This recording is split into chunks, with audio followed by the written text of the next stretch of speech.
안녕하세요. 팀TV입니다. 앞으로 베트남 관광시 숙박비가 약간은 상승할 것으로 보이는데요. 그 이유는 서론이 길어야 하기 때문에 마지막 부분에 설명됩니다. 우선 베트남의 SNS 활용도는 어느 정도일까요? 베트남 대부분의 사람들은 이메일을 사용하지 못합니다. 못한다기보다는 잘 알지 못하고 사용할 일이 없는 것이죠. 한국의 경우 이미 오래전부터 대부분의 사람들이 컴퓨터를 사용하고 전화선을 이용한 인터넷부터 현재 초고속 네트워크망에 이르기까지 스마트폰을 사용하기 전까지 인터넷을 이용한 이메일을 다양한 용도로 사용하여 왔었죠.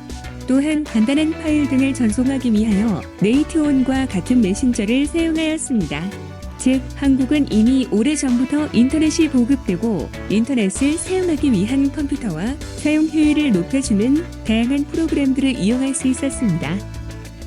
하지만 베트남의 경우 고속 인터넷이 스마트폰의 보급과 비슷하게 진행되었기 때문에 처음부터 스마트폰에서 SNS를 이용한 자료 공유들이 시작된 것이죠.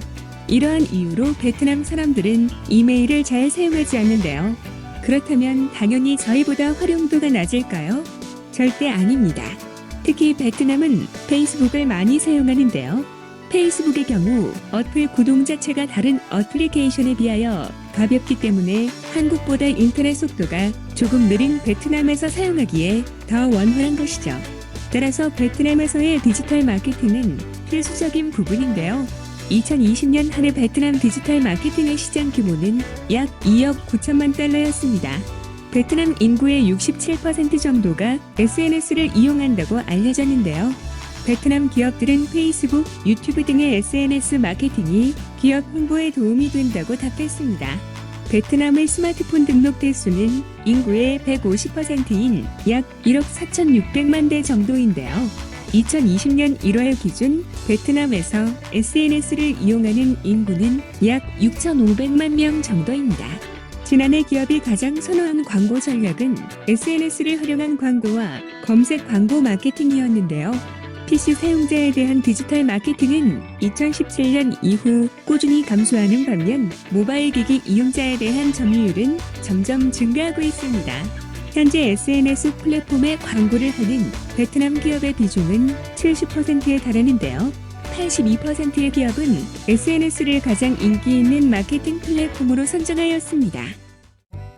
베트남뿐만 아니라 대부분의 기업들은 현재 디지털 마케팅 전문가를 고용해 컨텐츠와 이미지를 게시하는 것에서부터 대규모 캠페인에 이르기까지 다양한 방법으로 디지털 마케팅을 활용하고 있습니다.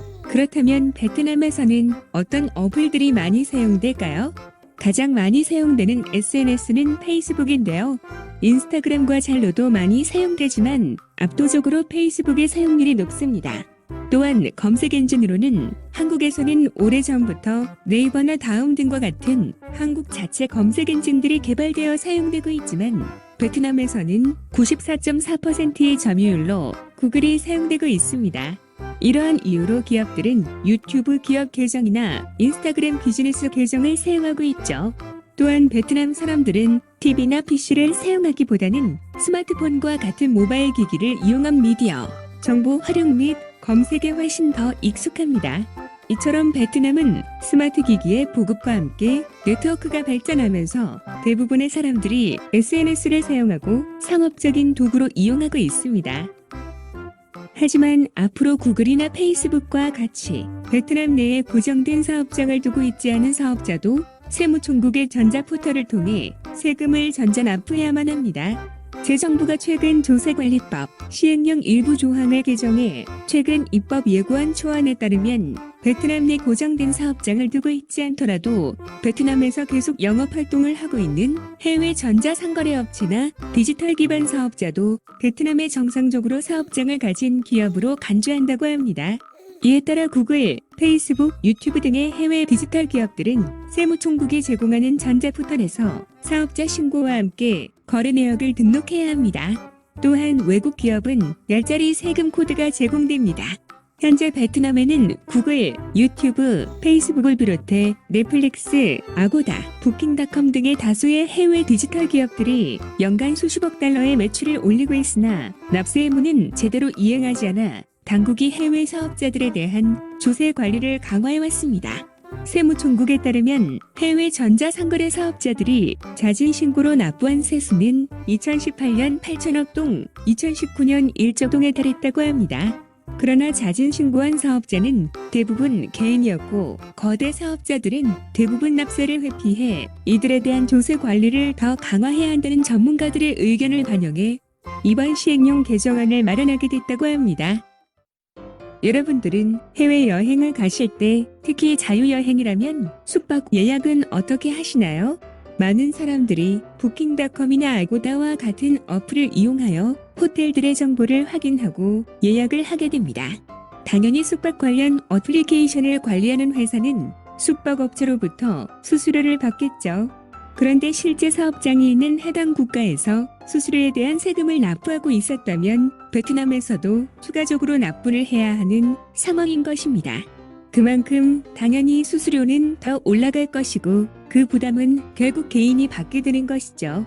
베트남에서 세금을 납부한 수익에 대해서는 본국에서 추가 납부를 안 한다면 다르겠지만요. 하지만 거대 기업들의 세금 회피 문제는 해결되어야만 하는 사안이었습니다. 네트워크의 발전으로 국가 간의 거리도 짧아지고 경계는 이미 없어진 상황입니다. 그만큼 모든 면에서 해결해야만 하는 많은 문제점들이 새로 발견되고 있고 새로운 사업과 문화 등이 꾸준히 나타나고 있죠.